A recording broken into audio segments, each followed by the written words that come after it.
Hi everyone, Weepthany Weep Tano here, the internet's busiest music nerd, and it's time for a review of the new Full of Hell album, Weeping Choir. For over a decade now, these guys have been a jack of all trades in extreme music, violently blending together elements of sludge and grindcore and noise, death metal and power violence too, all until it becomes this dizzying vortex of riffs and drums and demonic screams. The band has been building up a large discography of albums and splits, EPs, and collaborations, and they've come through with some impressive highlights along the way. What stands out to me most personally are some of the collaborations they've done with The Body, as well as noise legend Merzbow. While these albums aren't perfect, they usually feature Full of Hell being pushed out of their comfort zone and lending their powerfully heavy and blistering sound to some very strange and exciting experiments.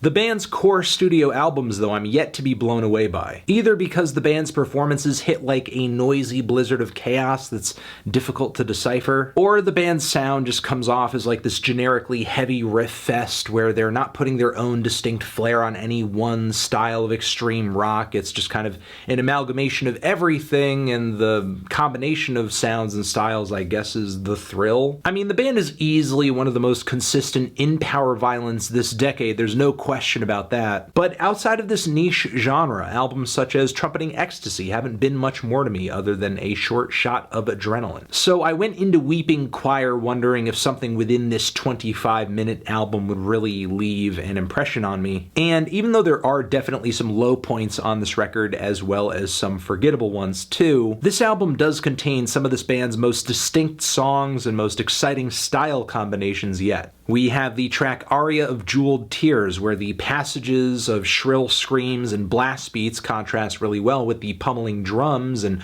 bright shocks of guitar. It sounds like a combination of black metal and DEATHGRIND, and with the manic vocal passage at the end and the shot of straight dissonance and noise, it's a pretty exciting track. Then there's the track Armory of Obsidian Glass, which features these heavy, doomy riffs. Then there's the blood-curdling screams, which are enhanced by this group of haunting, howling vocals. It's like listening to a chorus of tortured souls sing backup for a band of demons. It's also the longest track on this album at 7 minutes, most likely one of the longer cuts Full of Hell has ever put out. And given how short this record is, this one track takes up almost a third of the album's runtime. Still, despite it being nowhere near as brief as every other track here, it is hellish, it is despondent, it is heavy, it's great, and it pretty much fits in with the overall aesthetic of the album. There are also some triumphant chord changes at the very end of the track. It's almost post-Rockian in a way. It's like this portion of the song was inspired by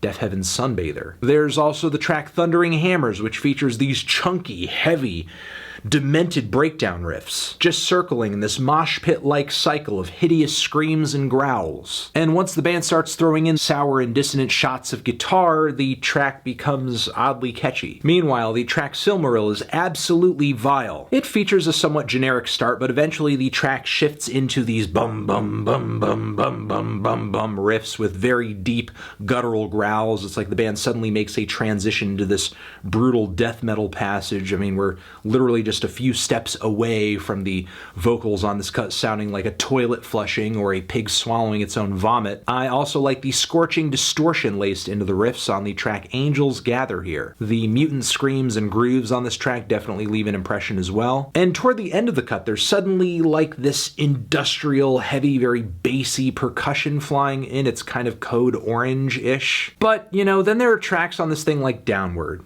and Haunted Arches, as well as the opener, that really just go by without doing anything of note. Even if I do think some of the breakneck transitions and stylistic combinations are kind of impressive. And while I admire the band's commitment to noise and some of the harshest sounds coming out of these genres, the track Rainbow Coil is about as tedious as it comes. It is a 3-minute noise piece that goes pretty much nowhere. It's not stimulating at all, and it totally kills the momentum of the overall album. I think Weeping Choir is another decent album from Full of Hell. Nothing more, nothing less. There are certainly a handful of highlights on this thing, but a lot of other cuts here are just pretty forgettable. And honestly, an album this short cannot afford to have duds, cannot afford to have moments that aren't leaving a lasting impression on you. I'm feeling a decent 2 strong 6 on this one. Transition, have you given this album a listen? Did you love it? Did you hate it? What would you rate it? You're the best, you're the best. What should I review next?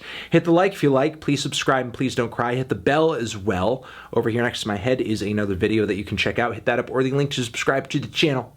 Anthony Fantano, Full of Hell, Weeping Choir, forever.